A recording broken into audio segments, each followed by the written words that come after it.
suis Marianne Hubert, je suis la créatrice de la méthode de travail sur soi, le troisième pôle.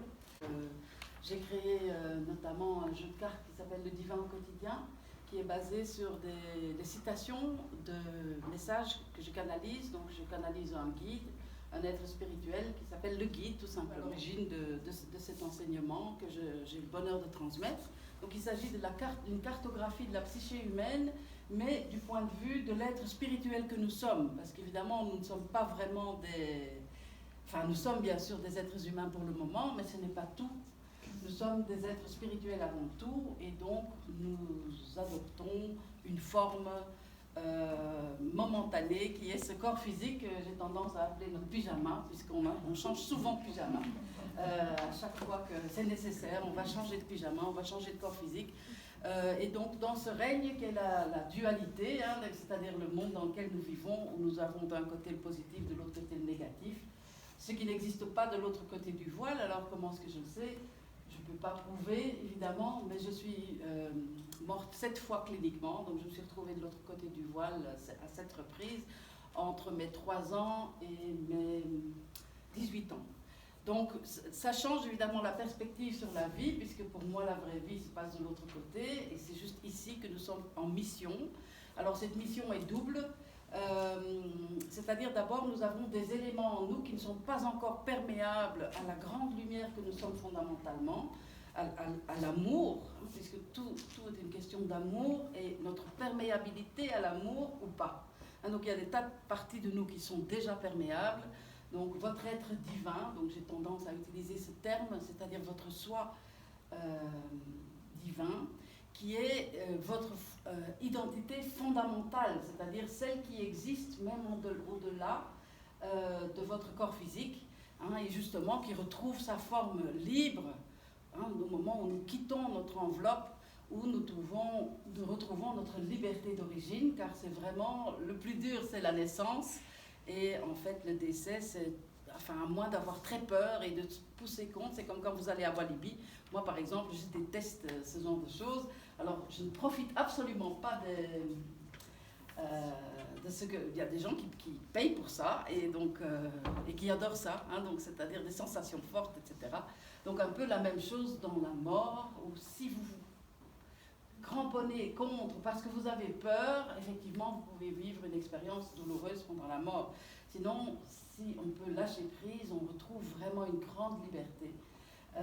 Et donc c'est le fait de revenir dans son corps physique, donc, comme je l'ai fait cette fois, qui était douloureux en fait. C'était pas le fait d'être de l'autre côté. De l'autre côté, c'était ouf, je suis rentrée chez moi, je suis bien. Mais voilà, ça n'a pas été possible pour différentes raisons. Donc qu'est-ce qu'on vient faire ici sur cette terre? Eh bien justement, on vient expérimenter dans le règne matériel. Alors le règne matériel, il a des avantages. C'est-à-dire il y a justement l'élément de la dualité où il y a chaque chose positive et en face une chose négative. Il y a la lenteur, il y a la lourdeur. Et ça nous permet d'expérimenter le résultat de certaines choses qui sont en nous. Parce que nous sommes tous des aimants, en fait, pour tout ce qui est en nous. Donc vous prenez toute votre expérience de vie positive, c'est au moins 50%. Et donc ces 50% sont le reflet de votre être divin. C'est-à-dire, l'être divin n'est pas quelque chose d'un peu mysticopété qui vole dans les airs et auquel on pourrait éventuellement un jour avoir accès. Non, non, vous connaissez très bien votre être divin parce que c'est la partie de vous qui attire à vous des expériences de vie positives, petit barbecue, petit verre de rosé bien frappé, avec les copains, etc. Donc c'est le plaisir, l'amour, l'abondance, tout ça, ce sont des éléments que vous connaissez et que vous connaissez sans avoir à fournir le moindre effort. Donc l'objectif de la vie, c'est le plaisir, c'est l'amour, et puis il y a des parties de nous qui n'y croient pas encore.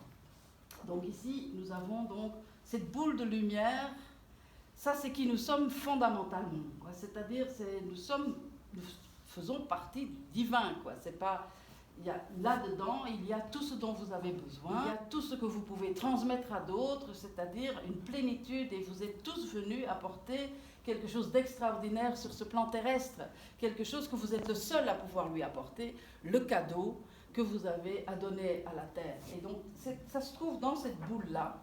Et en fait, on a accès à cette boule. Pour le moment, elle est à découvert à peu près à 50%, on va dire.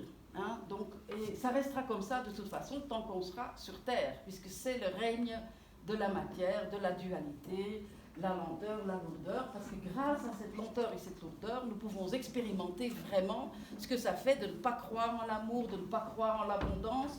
Ce n'est que par le fait d'expérimenter le manque que nous pouvons formuler, en fait, mais il doit y avoir mieux que ça.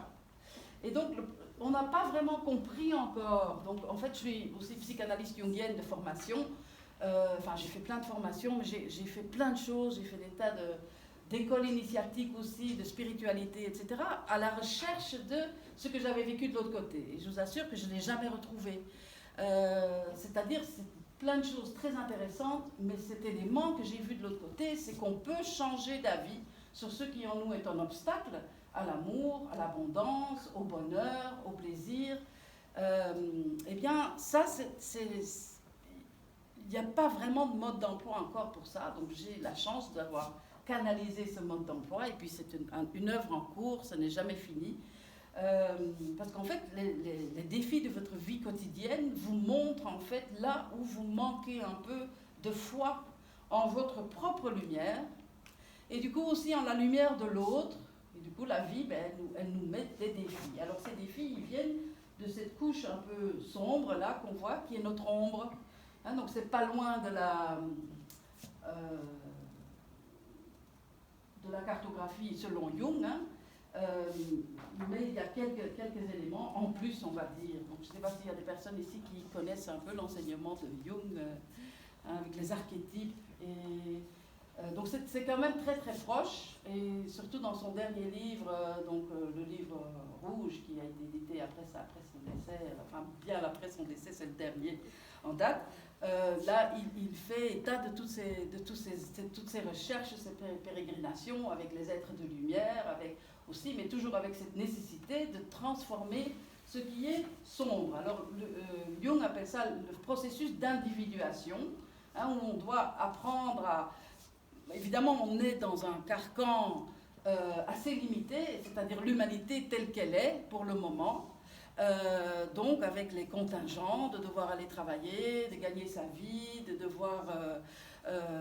voilà, de composer avec les limitations donc, qui nous sont imposées par la société. D'ailleurs, notre éducation aussi est alignée sur le fait de reproduire la société telle qu'elle est déjà. Donc, on n'a pas assez de place, finalement, pour... aller rechercher finalement ce divin dans chaque être humain. Hein, donc on va plutôt avoir une tendance à dire à nos enfants, même sans le vouloir, essaye de devenir comme tu devrais être pour correspondre à ce monde dans lequel tu es né. Et donc ça part d'une bonne intention, bien entendu, mais le problème c'est que ça va aussi nous formater pour ce monde tel qu'il est né, alors que personne d'entre nous, hein, je ne sais pas si vous vous souvenez de votre adolescence par exemple, mais vous saviez que ce n'était pas votre monde, que le monde de vos parents n'était pas votre monde à vous, que vous voyez quelque chose de plus que ce que vos parents vous montraient, qu'il devait y avoir plus que ce qui nous était proposé. Hein, donc en fait, chaque génération peut et devrait, et a vraiment l'impulsion de changer ce monde, de venir y apporter quelque chose, plutôt que d'essayer de se conformer à ce monde tel qu'il nous est présenté. Hein. Donc voilà, donc cette couche sombre que vous voyez là, c'est comme une croûte, et donc à certains endroits, notre être divin est recouvert d'une croûte. Et donc ce sont toutes les croyances limitantes en quelque sorte, mais c'est surtout, et ça on verra ça tout à l'heure, au moment de la méditation, parce que si vous voulez bien, je vais vous amener pour un petit voyage aujourd'hui, dans votre enfance, dans un souvenir de votre enfance, pour que vous puissiez expérimenter empiriquement ce que j'avance ici aujourd'hui. Hein, et donc cette couche d'ombre, c'est en fait la même matière divine, mais qui est momentanément gelée. Donc on a cette notion ici sur Terre du bien d'un côté, le mal de l'autre, mais il faut comprendre que ce n'est pas vraiment totalement la réalité, puisqu'en fait le mal ne crée pas. Hein, c'est-à-dire, ce n'est pas que ce sont deux forces comparables, que d'un côté il y a la lumière, que de l'autre côté il y a de l'ombre. Non, si vous voulez, tout, absolument tout ce qui existe a son origine dans la lumière. dans la conscience divine, dans l'amour divin. Et c'est seulement qu'à certains endroits, cette lumière ne peut pas encore briller librement. Donc, après, on va recouvrir les endroits en nous qui sont sombres. Donc, je vais prendre un exemple tout bête. Je suis un petit enfant, je suis dans le bac à sable, j'ai une petite pelle, j'ai un copain de bac à sable qui, lui, a un petit seau. Et qu'est-ce que je veux? Je veux le seau. Et je ne veux pas pour autant lâcher ma petite pelle. Hein. Donc ça, c'est juste la nature humaine. Genre, j'ai déjà ça, mais je veux ça en plus. Et donc, je n'aurai pas de honte à prendre ma petite pelle et à taper sur la tête du petit copain pour lui arracher son petit seau. Bien sûr que je vais avoir une maman ou quelqu'un qui va me surveiller et qui va dire non, non, non, ça ne se fait pas. Tu ne peux pas taper sur la tête des copains pour prendre ce qui leur appartient. Il faut apprendre à partager. Donc, je vais apprendre à partager. Pour certains enfants, c'est plus facile que d'autres. Hein, donc, et alors là, je vais apprendre à mettre un masque. Hein, c'est pas que j'ai vraiment envie de donner ma petite pelle, mais je vais apprendre à composer, si vous voulez. Donc, c'est la socialisation. Hein, donc, c'est ce masque. On apprend à avoir certains comportements qui sont compatibles avec la civilisation. Et du coup, effectivement, je vais partager. Mais est-ce que j'ai vraiment envie de partager? Parce qu'après, la situation va se replacer peut-être 50 ans plus tard ou encore aujourd'hui au resto, le petit panier à pain, hein, donc le dernier petit bout de pain. J'ai vraiment très envie de manger ce dernier bout de pain, mais voilà, mes voisins de table, ils veulent aussi ce dernier bout de pain. La seule différence, c'est que donc je fais lorgner sur le petit bout de pain, j'aurais envie de le prendre, mais j'ai appris à ne pas prendre une fourchette et à la planter dans la main de la personne qui voudrait se servir. Donc finalement, c'est le petit bout de pain de la honte, celui dont personne ne veut finalement. Mais voilà, donc parce qu'on doit bien apprendre à vivre en société. Alors malheureusement, on n'a pas le bon modèle. De rapidité, là. Comment? De rapidité. Mais il faut oser quand même aussi, hein, quand même, parce que c'est vrai qu'on a mauvaise presse. Oh, quand même, celle-là, elle a osé prendre le dernier bout de pain. Hein, donc c'est tout ça, c'est le besoin aussi d'être conforme et de ne pas être pointé du doigt. Hein, tout ce qui est honte, culpabilité, etc. Et on est très fort à toujours pointer du doigt le tort de l'autre, même si on ne va pas nécessairement l'exprimer, mais tout ça, ça vit dans notre vie émotionnelle, bien sûr. Donc en fait, ce masque, donc on n'a pas compris, et c'est vrai que nos religions aussi, elles nous disent, en fait, fondamentalement, t'es une bête, hein, c'est-à-dire t'es celui qui veut la pelle, le petit râteau et le petit seau en même temps, mais si tu fais un petit effort, tu peux devenir un ange. Donc on ne va pas tenir compte du fait que donc, tu peux avoir un comportement exemplaire et toujours faire le bien. On ne va pas tenir compte de notre nature d'être humain, qui est effectivement d'être à moitié ceci, à moitié cela, et qu'en fait c'est une œuvre en cours. Donc du coup on apprend, pour essayer d'avoir un petit peu plus dans la vie, à être parfait. Hein. Donc le perfectionnisme est un peu l'outil qu'on a, puisqu'effectivement, quand je suis petit, je suis dépendant d'une source à l'extérieur de moi pour l'obtention de la satisfaction de mes besoins, en tout cas. Donc, il y a quelqu'un qui doit me donner quelque chose, je suis totalement livrée à moi-même, j'ai besoin de l'autre pour ma survie. Imaginez un nourrisson, eh bien, il doit recevoir les soins, l'amour, l'accueil, l'encouragement, les câlins, l'affection.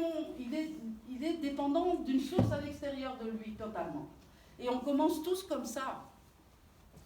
Et puis au fur et à mesure, et donc effectivement, les sources de satisfaction sont limitées, on va dire, puisque nos parents aussi, zut et crotte, eh bien, c'est aussi des êtres humains. Et donc ils sont limités. Donc comprenez bien que quand vous naissez, vous avez le souvenir de l'autre monde, vous savez que la perfection existe, que vous pouvez avoir tout. Mais évidemment, ici sur Terre, ça va être... Je pleure pour avoir mon biberon, et puis voilà, maman aura un petit mouvement d'humeur parce qu'elle sera en train de remplir la lessiveuse et elle va dire « c'est bon, j'arrive !» Je vais sentir son énervement et tout de suite je vais apprendre à mettre un frein à ma manifestation puissante qui est celle où je vais hurler pour avoir la satisfaction de mon besoin. Donc très vite j'apprends que l'intensité de mes émotions eh bien qu'elle n'est pas trop la bienvenue, donc qu'elle n'a pas bonne presse en fait, parce que je vois bien que maman, qui est la source de tout le bien, peut aussi être la source de quelque chose de plus désagréable, et du coup, comme je suis vraiment dépendante pour ma survie de cette personne, eh bien je vais apprendre à convenir, à essayer de devenir comme cette personne voudrait que je sois, ou en tout cas, je vais essayer d'effacer les parties de moi qui semblent ne pas convenir. Et donc, bien sûr... Pardon ? Le petit mouton. Voilà. Enfin bon, c'est-à-dire ça dépend. Donc, il y a des endroits où la socialisation passe bien et où elle ne laisse pas une marque indélébile sur nous. Mais il y a d'autres endroits qui ont vraiment été très durs pour nous, c'est-à-dire des blessures, des frustrations. Donc tout ça a laissé une marque sur nous dans notre enfance. Et donc là où nous avons été impactés douloureusement dans notre enfance, eh bien on n'a eu qu'une seule solution, c'est on a dû apprendre à nous défendre. Donc ça c'est de nouveau la même boule de lumière qui est donc l'être divin que nous sommes fondamentalement. Puis ensuite on voit un espèce de tissu un peu cicatriciel, un peu rose, hein, et donc là ce seront nos blessures. Et par contre, notre blessure, elle va toujours donner lieu à une défense. Parce qu'en tant qu'enfant, je ne sais pas si vous vous souvenez, mais vous étiez perméable, vous étiez impactable, vous étiez fragile. Donc la moindre chose douloureuse qui venait, eh bien ça vous faisait vraiment mal. Donc en fait, on peut se dire, enfin c'est cruel quand même la vie, puisque au moment où on a du mal, où on est tellement... impactable, ben, la vie va nous impacter. Et donc, on pourrait dire, ben, c'est en fait assez que la vie est mal faite, en fait. Puisqu'après, maintenant que je suis adulte, je peux supporter un peu de frustration, je peux partager les pelles et les... Voilà, sans que ça me coûte. Bon, ça dépend dans quel domaine encore. Hein, mais, donc, ces pics que vous voyez là, qui sont en fait les pics de notre défense. Alors, c'est quoi une défense ? On doit trouver une solution pour survivre à la souffrance. Donc, et on est très inventif et très... Oui, bien sûr, madame, bienvenue. Donc, on va trouver une solution pour avoir moins mal, puisqu'on pourrait, et c'est pas une blague, on pourrait mourir de notre souffrance, on pourrait mourir de la blessure. Hein, donc, je fais beaucoup de travail avec des états de conscience modifiés. La respiration holotropique, c'est un des moyens parce qu'il faut découvrir ce qui se situe dans le subconscient pour pouvoir le remettre en mouvement, puisqu'on a changé depuis cette époque-là. Donc la défense qu'on a adoptée à ce moment-là, qui nous a sauvé la vie, va finalement être ce qui va nous empêcher d'accéder pleinement à la liberté de notre être divin, à cet immense réservoir de tout ce qui est désirable. Et en fait, ce n'est que un reflet, si vous voulez, de l'immensité des mondes spirituels, parce que tout ce qui existe sur Terre existe dans une version bien meilleure de l'autre côté, ou plutôt, on pourrait voir que ce qui existe sur Terre est une faible décoction de ce qui existe fondamentalement dans les mondes dont nous sommes originaires, dont nous provenons. Donc, c'est simplement que c'est pas que c'est mauvais ici, c'est que c'est à peu près. C'est que c'est déjà bien dans certains domaines et ça pourra encore s'améliorer un petit peu. Mais comme on a adopté cette règle du perfectionnisme, et donc qu'est-ce que c'est la perfection ? En fait, paradoxalement, ce n'est pas une liberté, la perfection. La perfection est comme quelque chose qui a été posé comme une règle de manière figée. C'est-à-dire, je dois correspondre. C'est quoi la perfection pour mon prof ? Par exemple, ça va être que je serai à l'heure, que je vais bien travailler, que je vais rendre mes travaux à temps et que je vais lui donner raison, par exemple. Ça dépend des profs. Il y a aussi d'autres profs, mais il y en a qui sont comme ça.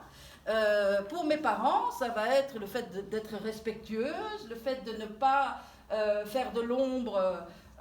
Voilà, donc à ma mère, par exemple, si ma mère était reine de beauté dans sa jeunesse et que je suis une jeune fille et que j'ai peut-être plus d'attributs qu'elle, et bien tout de suite je vais sentir qu'elle se sent insécurisée par ma beauté, que du coup je vais essayer de la cacher et peut-être qu'à ce moment-là je vais prendre du poids ou que je vais Voilà, donc il y a plein de solutions qu'on va trouver pour essayer de ne pas déranger, pour ne pas impacter l'autre négativement, puisque nous avons tous démarré avec le fait d'être dépendants de l'autre, donc pas seulement nos parents, mais aussi nos éducateurs, aussi la société globalement, si vous voulez. Hein? Donc du coup, on apprend à se rétrécir. Hein?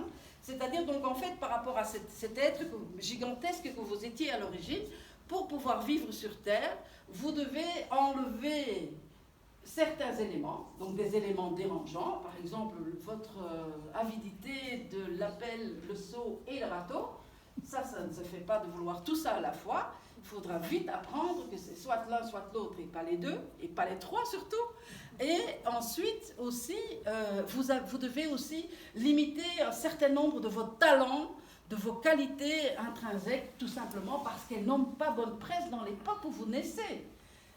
C'est pas que ce ne sont pas des qualités dans une autre époque, ou ce sera peut-être reconsidéré comme des qualités dans une autre époque ultérieure, mais là où vous êtes né, eh ben, désolé, mais par exemple ici on va vous dire la créativité, oui tout ça est très bien, mais tu ne pourras pas gagner ta vie avec ça, alors sors ça de ta tête tout de suite, parce qu'on va donc vous apprendre à vous aligner sur la survie. Hein, donc il faut continuer parce qu'il existe le négatif. Donc il se pourrait que tu te retrouves à la rue, donc on va vous donner une indication pour vous dire, ben, fais ce qui est sécuritaire, sécurisant, pour ne pas te retrouver à la rue. Le problème avec ce genre de pensée, qui est donc aligné sur le manque, sur le vide, sur ce qui pourrait aller de travers, comme nous sommes magnétiques, donc si je formule constamment je voudrais le positif. Bien sûr qu'il faut toujours visualiser le positif, mais si vous visualisez le positif parce que vous avez peur du négatif, c'est que l'élément qui va être prédominant dans votre vibration, eh bien c'est le négatif, c'est la peur. Donc si je veux être en bonne santé parce que j'ai peur de la maladie, comme l'univers ne comprend pas la négation, savez-vous. Donc quand vous allez penser donc maladie, même quand vous êtes en train de faire vos 4 km de jogging tous les matins, en train de manger du muesli, en train de prendre vos compléments alimentaires, en train d'aller chez les praticiens de la santé, vous allez vibrer pour ne pas tomber malade. Donc c'est important de vous rendre compte qu'est-ce que vous formulez. Vous ne formulez pas « je veux être dans une santé éclatante et je vais me donner le droit d'être… » Voilà, pareil aussi avec les sous. On va se dire, moi ce que je voudrais c'est éviter la faillite, éviter de manquer d'argent, donc faire les choix basés sur la peur du manque d'argent.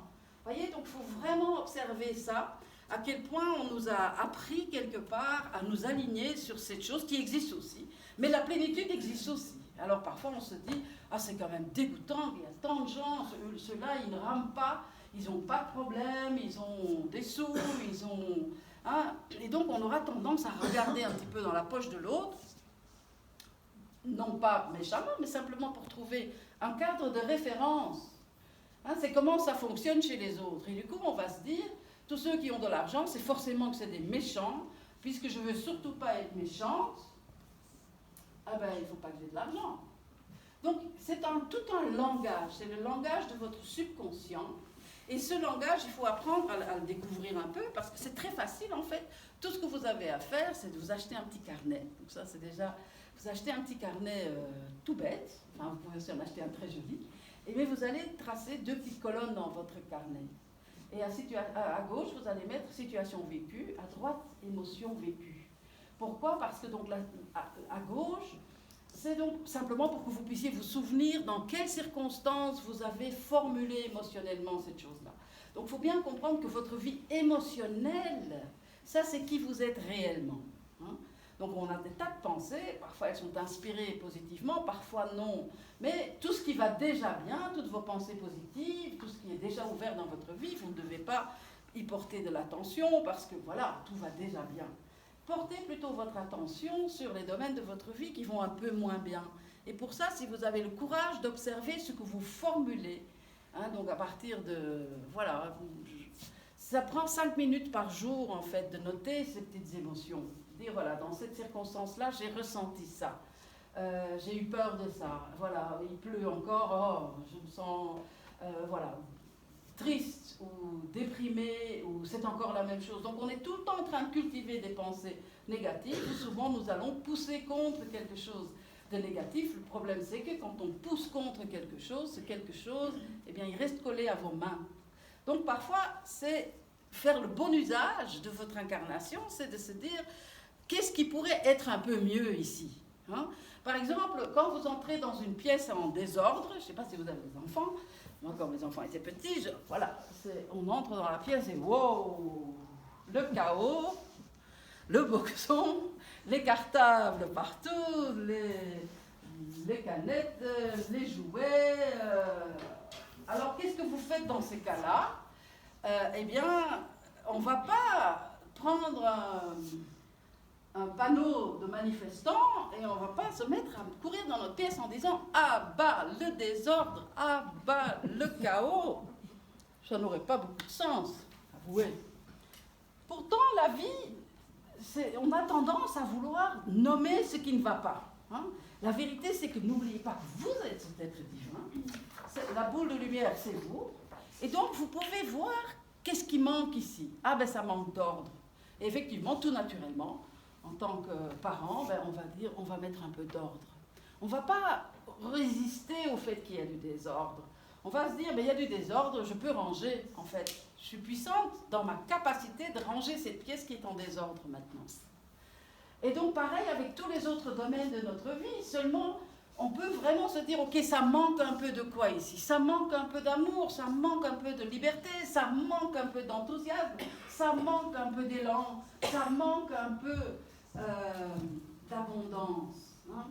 Mais vous êtes la source. En fait, vous avez une main et vous pouvez mettre votre main dans le règne d'où vous provenez, en fait.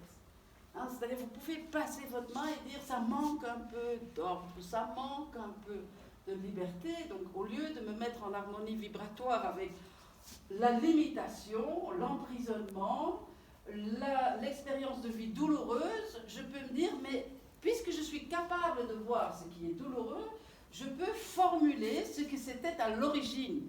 Bien comprendre qu'en fait, notre travail, c'est d'aller mettre notre main dans une dimension supérieure et de dire, pourtant le bonheur existe, pourtant l'amour existe, pourtant l'affection existe, pourtant la tendresse existe, pourtant l'abondance existe, l'argent existe, la santé existe. Et donc à ce moment-là, vous allez piocher, vous allez prendre quelque chose là-haut. C'est comme si la vie nous reflète, en fait c'est comme un gant un peu trop serré. Je ne sais pas si vous avez déjà des gants en cuir, je ne sais pas si on peut encore les mettre, mais c'est-à-dire vous mettez la première fois, des chaussures, la première fois vous les mettez, mal au pied, quoi. Mais au fur et à mesure que vous glissez à nouveau votre pied, ça va, ça s'assouplit. Pareil pour un gant. Donc vous imaginez que vous êtes la main et l'expérience de vie terrestre, c'est le gant. Donc c'est juste, ok, ça manque un peu d'amour, je vais formuler l'amour sans jamais nier qu'il existe un manque d'amour. Au contraire, c'est ça un peu la solution qu'on a trouvée, c'est de dire, ok, c'est pas comme ça devrait être, je vais aller voir ailleurs si j'y suis. Hein? Souvent c'est ce qu'on fait dans les couples. Combien de fois est-ce qu'on est tenté, parce qu'on va trouver dans une relation, on va trouver des inconvénients. Vous en connaissez des relations avec des inconvénients? C'est-à-dire qu'évidemment, parce que vous venez avec... Il y a des parties de vous qui sont déjà totalement perméables à l'amour, il y a des parties de vous qui ne le sont pas. Et du coup, la vie, elle va vous...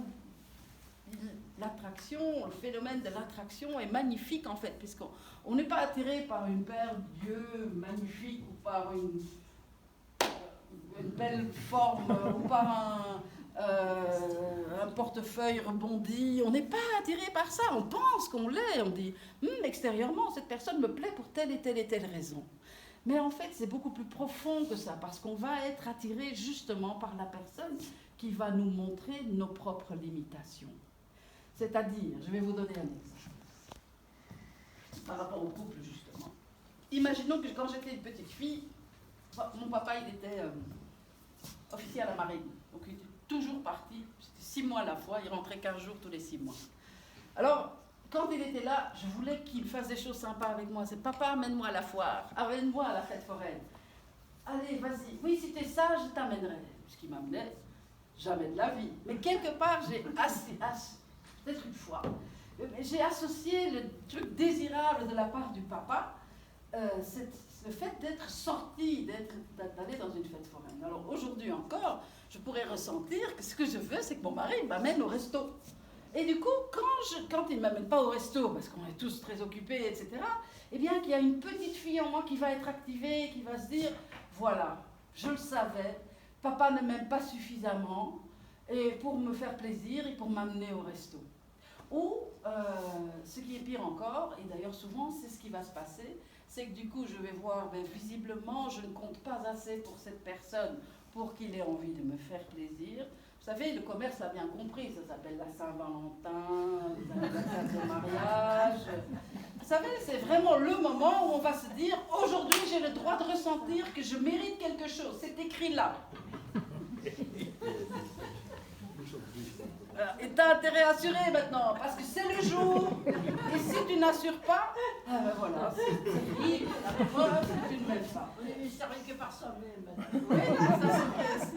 Mais en même temps, c'est-à-dire, mon mari me prouve tous les jours qu'il m'aime. Mais c'est vrai que ce jour-là, il m'arrive, voilà, c'est très pratique. En fait, je fais fermer mon regard au fait qu'il m'aime tous les jours et qu'il me le prouve de 1000 façons. Parce qu'il y a cet enfant en moi qui est réactivé.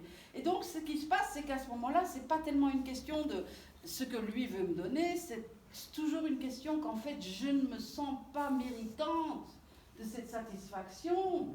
Et c'est ça le plus dur, figurez-vous. Ce n'est pas le fait d'avoir, oui ou non, le bouquet de fleurs ou la boîte de chocolat ou le resto.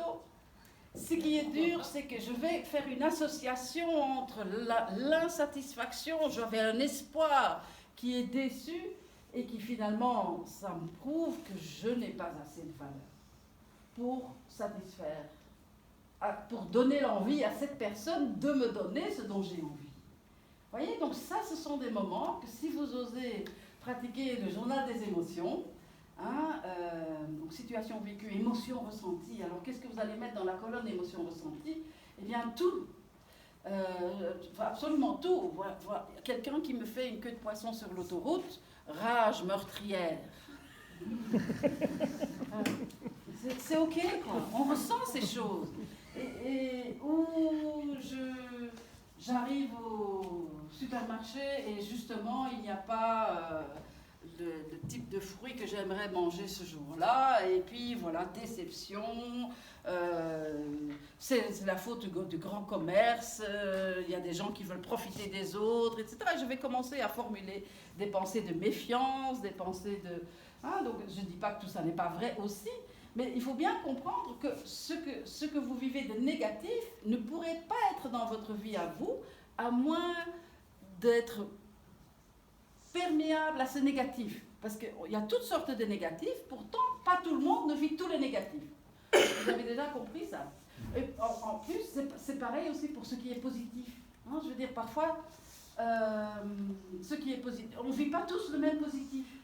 Donc parfois, c'est juste chouette de voir, tiens, mais qu'est-ce que je vis avec ce que qu'est-ce que je ressens par rapport à ce que je vis, par rapport à ce que j'expérimente, quelle est mon émotion par rapport à ça. Si souvent, je peux voir, ok, déception, tristesse, sentiment de rejet, donc là, vous avez vraiment, c'est vraiment les émotions quotidiennes. Ce n'est pas nécessairement les grands éclats, les grandes disputes ou quoi, même si bien sûr vous pouvez aussi les indiquer, mais c'est vraiment devenir conscient de ce que vous vibrez constamment.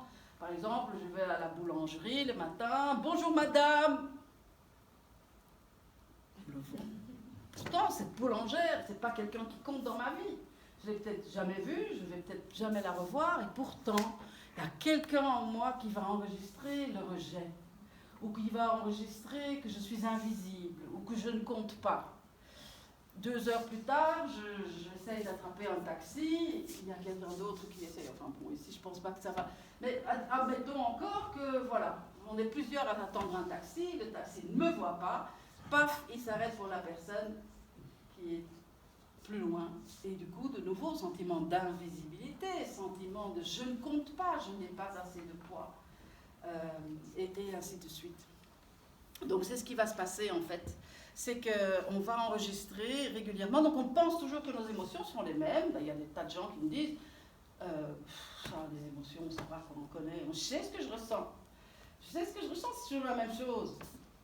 Mais justement, il faut se poser des questions. C'est parce que les émotions reviennent et donc les expériences de vie vont se répéter parce que vous êtes appelé à vous poser des questions par rapport à cette émotion. Donc elle se représente, donc vous avez toujours les mêmes émotions. Je vous assure que si vous vous mettez à observer votre vie émotionnelle, vous n'allez pas, au bout de 2 semaines, vos émotions seront tout à fait différentes. Pourquoi ? Parce que la vie qui est bienveillante, l'univers est bienveillant, l'univers ne veut qu'une seule chose, c'est de nous plaquer au sol de bonheur, de plaisir, d'amour. Et c'est nous qui résistons. On dit j'ai faim, j'ai faim, j'ai faim. Ce que je veux, c'est un poulet rôti. Le poulet rôti, c'est la gratification de notre blessure infantile. Donc, dans le cas que je vous expliquais tout à l'heure, c'est le resto. Papa doit m'amener à la foire. Et par contre, je fais tout ce qui est en mon pouvoir pour ne pas que les poulets rôtis arrivent jusqu'à moi. Donc, j'ai une bonne raquette de tennis. En même temps, je les appelle les poulets rôtis, la satisfaction. Et en même temps, je ne veux surtout pas qu'elles m'arrivent parce que je vais me saboter. Je vais devenir acariâtre, méchante, quand ce sera l'heure, voilà. Ah oui, on est bientôt le 14 février. Qu'est-ce que ça veut bien vouloir dire, cette date, le 14 février, et du coup, je vais devenir tellement lourde dans mes insinuations il va être le moment ici de donner satisfaction, sinon ce sera la preuve que tu me détestes. Eh bien, écoutez, l'autre qui va me sentir arriver avec mes gros sabots, est-ce qu'il aura vraiment envie d'aller courir dans les magasins pour m'acheter une boîte de chocolat et un bouquet de fleurs, Peut-être qu'il l'aurait fait, mais sauf que le fait que je le pousse inconsciemment dans le rôle de celui qui va oublier, eh bien, c'est ça qui va créer la négativité chez l'autre. Donc, n'ayez pas peur, allez observer toute cette couche émotionnelle qui est là.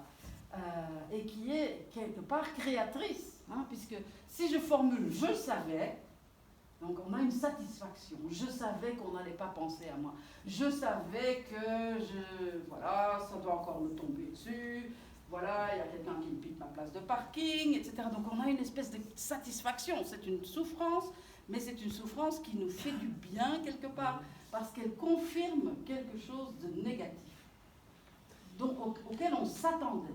Mais attention, parce que ça coûte cher en fait. Ça a une consistance. On a l'impression que nos émotions n'ont aucune consistance, mais elles ont beaucoup plus de consistance, elles sont beaucoup plus créatrices dans notre vie que le sont nos pensées, nos actions, nos paroles. Donc la vie émotionnelle, c'est vraiment là que nous pouvons découvrir qui nous sommes et justement changer de direction et dire attends, on ne va pas faire ça. Et donc, quelle est une façon extraordinaire de ne plus fonctionner de cette manière négative, de toujours vouloir regarder vers une source à l'extérieur de moi. Est-ce que cette source me le donne suffisamment? Est-ce que la vie me renvoie suffisamment? Est-ce que je suis applaudie? Est-ce que je suis reconnue? Est-ce que je suis... parce que ça, cette dépendance. Donc, je vous assure que ce n'est que 50% de votre expérience de vie, à peu près, qui reflète ce modèle-là.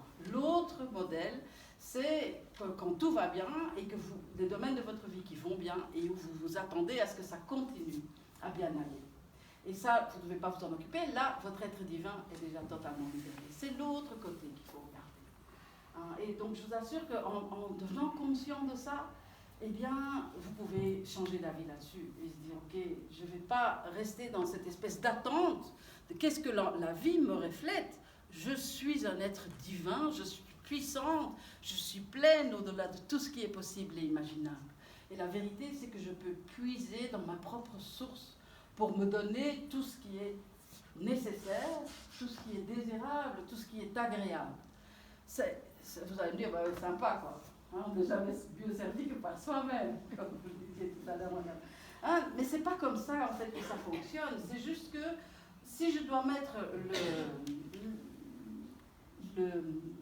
le poids de la vie, de mon bonheur sur le dos de quelqu'un d'autre, ça me rend terriblement esclave, d'abord, et puis en plus, ça met aussi une grosse pression sur l'autre. Et du coup, on est dans des espèces relation handicapée, hein, donc où c'est moi je suis vide, mais si tu me laisses boire un petit peu à ta source, peut-être que je vais pouvoir m'en remplir un petit peu. D'accord, mais en échange, moi aussi, laisse-moi boire à ta source. Et du coup, on va mettre en échec la gigantesque source de tout ce qui est désirable qui vit dans nos profondeurs. Alors, tout ça, maintenant vous allez me dire, mais il y avait un titre à cette conférence et il ne parle pas du tout de ça. Si quand même, en fait, parce que c'est évidemment dans l'enfant, dans notre enfance, que nous avons formulé ce vide, ce manque, là où on était réellement dépendant d'une source à l'extérieur de nous. Et je vous assure que le fait de travailler avec votre enfant intérieur, eh bien ça c'est vraiment la clé.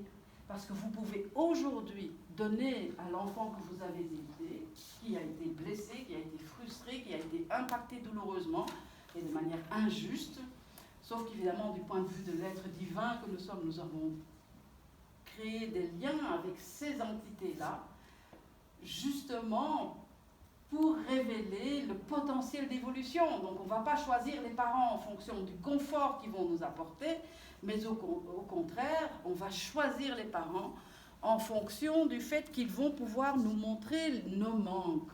Ou par exemple, le fait que je ne suis pas perméable à l'amour, je pense ne pas mériter de câlins, par exemple, je vais m'incarner avec une maman qui elle-même n'aurait pas reçu de câlins dans son enfance. Du coup, elle ne m'en donnera pas. Et ce ne sera pas parce qu'elle ne veut pas.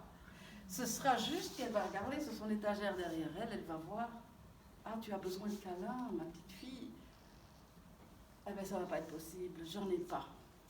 J'en ai pas. Il n'y a pas que je ne veux pas.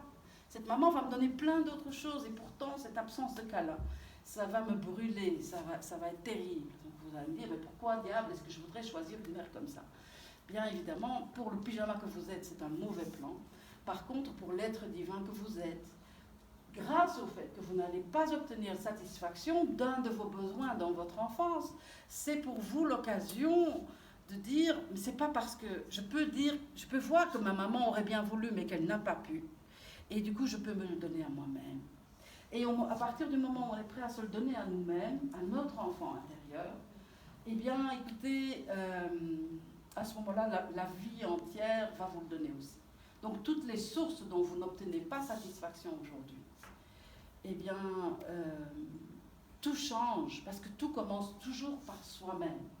Donc c'est nous qui devenons perméables. Si je dis je peux donner des câlins à mon enfant intérieur, peu importe ce qui s'est passé avec cette personne-là, je vais enlever cette charge de cette relation-là, eh bien, quelque chose change en moi. Il faut savoir aussi qu'il y a un enfant obstiné, qu'il y a une version sombre à l'enfant intérieur. Ça, tout le monde parle de l'enfant. Toutes les méthodes de travail sur soi, je pense, abordent cet élément de l'enfant intérieur, mais je vous assure qu'il y a aussi un enfant sombre. Moi, je l'appelle Chucky ou Annabelle. Je ne sais pas si vous voyez. C'est un enfant qui dit « Je ne l'ai pas eu, mais je vais encore l'avoir ici aujourd'hui. » Et cet enfant, il vous rend esclave parce qu'il exige de recevoir la réparation du passé, de nouveau, par une source à l'extérieur. Du coup, on est peut-être censé aller quelque part de tout à fait ailleurs, mais on va rester collé sur est-ce que cette personne se souvient de notre anniversaire de mariage? Si oui, c'est bon, sinon, c'est la preuve qu'il faut que je change de mari. Et du coup, on peut le faire plusieurs fois. Ici, je donne évidemment un exemple un peu banal, un peu superficiel, mais quand même. Donc, il s'agit toujours de notre blessure, et si on apprend à prendre la responsabilité pour notre blessure, nous pouvons amener ce qui est nécessaire à notre satisfaction de là-haut. On va faire une petite méditation, vous voulez bien? Donc, Emilien va nous jouer au balafon, vous allez voir, ça détend. En ayant les pieds fermement posés sur le sol. Je vous invite à garder votre colonne vertébrale bien droite. Et si vous portez votre attention sur vos pieds, en fait la plante de vos pieds, le contact entre la plante de vos pieds et le sol, vous allez voir que, donc, au-delà du contact dur contre dur, il y a des sensations plus subtiles qui sont là. Donc vous pouvez imaginer qu'il y a des bulles de champagne qui pétillent Au niveau de la plante des pieds,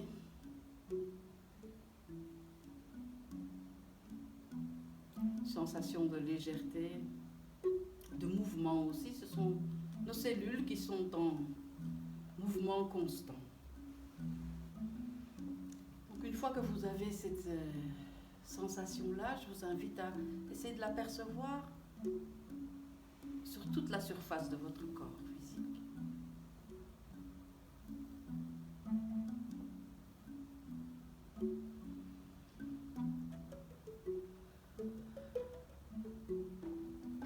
Je vous invite à prendre quelques respirations profondes.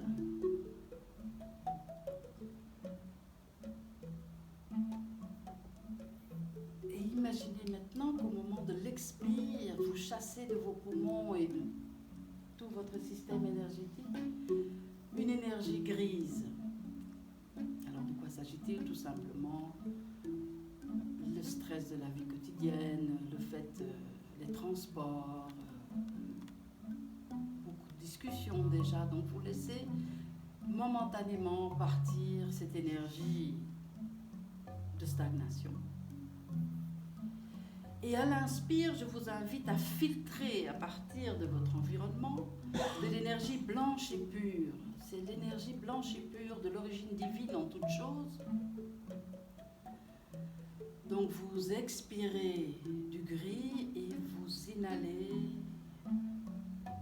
du blanc frais, comme des draps tout neufs qui ont séché au soleil.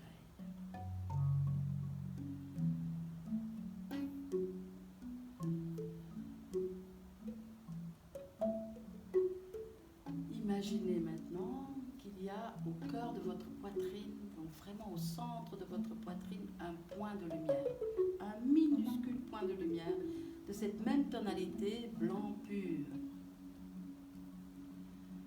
C'est le siège de votre être divin. Et avec chaque inspiration que vous prenez, vous nourrissez ce point de lumière. Ce point de lumière grandit. Avec chaque inspiration, il grossit. Il devient une belle petite étoile déjà. Vous continuez à l'alimenter. Et le petit point grossit, grandit. Il se pourrait même que vous ressentiez au niveau de votre poitrine une énergie, une vibration, une sensation. Je vous invite maintenant à isoler l'un des rayons de cette étoile et de l'envoyer vers votre voisin de gauche. Et vous envoyez à votre tour un rayon vers votre voisin de droite. Vous ressentez l'impact qui vous vient de gauche et vous envoyez vers la droite. Observez cette énergie qui est en mouvement. Donc cette lumière, c'est l'être divin. Nous sommes tous reliés au niveau de l'être divin. Donc cette énergie, elle va créer un cercle en quelque sorte et elle va dessiner des fils. Et chaque fil va se poser au-dessus du fil précédent. C'est maintenant une large bande qui nous unit au niveau de notre poitrine. Par un effet centrifuge, cette bande de lumière qui nous unit va nous élever. Va nous élever légèrement par rapport à notre état de conscience habituel. Nous nous élevons, nous retrouvons la beauté, la perfection, la lumière de nos origines. Et là, à partir de cette perspective de l'être divin que vous êtes, je vous invite à imaginer qu'il y a un écran de cinéma qui descend devant vos yeux. Un bel écran, dernier cri, dernière Dolby Surround, haute technologie. Et vous êtes curieux, vous êtes là, dans cette salle de cinéma, vous êtes totalement bien. chose va venir se projeter sur cet écran. Et je vous invite maintenant à imaginer que sur cet écran se projette un souvenir de votre enfance. N'importe lequel. Vous ne faites pas de tri, vous acceptez que le premier qui vous vient à l'esprit sera le bon. Encore souvenir de votre enfance. Et vous voyez ça comme une scène au cinéma. Donc explorez cette scène qui est là devant vous. D'abord l'environnement, le décor. Où est-ce que cela se passe? Est-ce que vous êtes à l'intérieur ou à l'extérieur? Connaissez-vous cet endroit? Souvenez-vous de cet endroit? Voyez les détails. Le papier peint, les meubles, la décoration. Si vous êtes à l'extérieur, imprégnez-vous des sensations, de l'air, la température, tous les détails. Vous êtes en train de voir cette scène et vous pouvez vous en approcher. Vous êtes neutre, vos émotions sont au calme.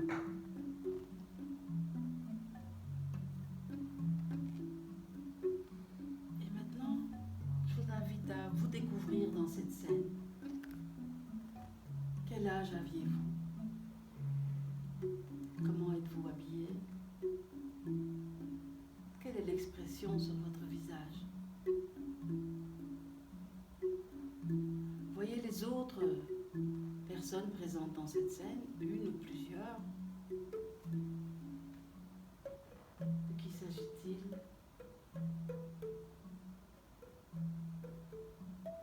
Quel âge ont ces personnes à ce moment-là? Comment sont-elles habillées? Quelle est l'expression sur leur visage?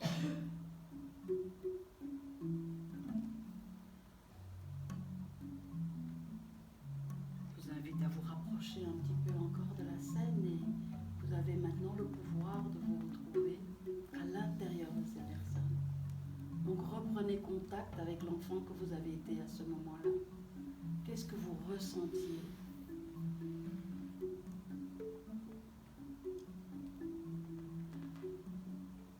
Et vous avez aussi la possibilité de vous retrouver à l'intérieur des personnes qui étaient là avec vous. Que ressentaient-elles?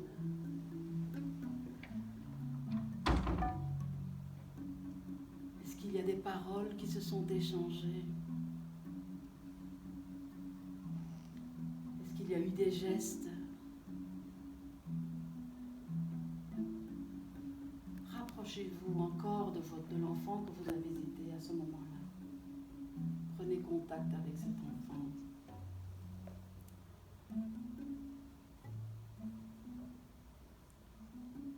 Quelle était sa souffrance à ce moment-là?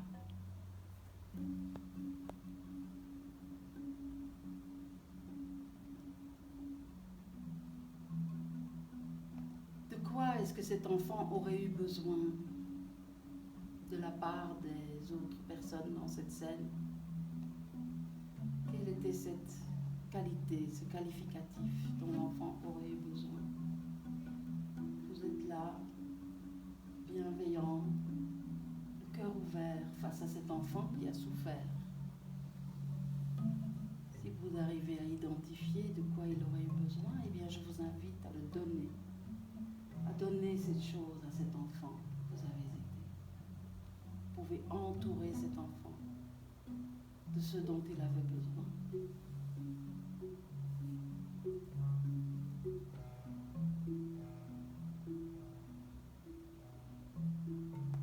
Je vous invite à poser votre enfant intérieur maintenant dans vos mains. Et si vous êtes d'accord, vous pouvez le mettre dans votre cœur. Vous pouvez l'amener sur votre cœur physique, où il sera en sécurité. Maintenant que le contact est rétabli, vous pouvez prendre soin de cet enfant et aller le retrouver souvent pour lui donner ce qu'il n'a pas eu et dont il avait pourtant cruellement besoin quand vous étiez petit. Désormais, c'est vous, le bon parent de votre enfant intérieur.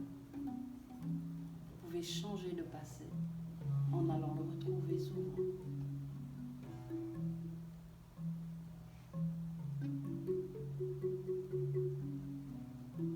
Bien, tout doucement, nous allons revenir dans notre espace-temps terrestre.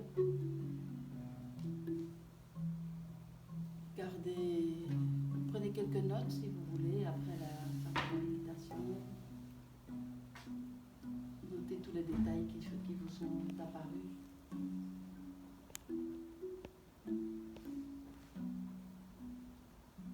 Et incluez cette petite rencontre dans votre méditation quotidienne. Toute votre vie peut changer si vous retrouvez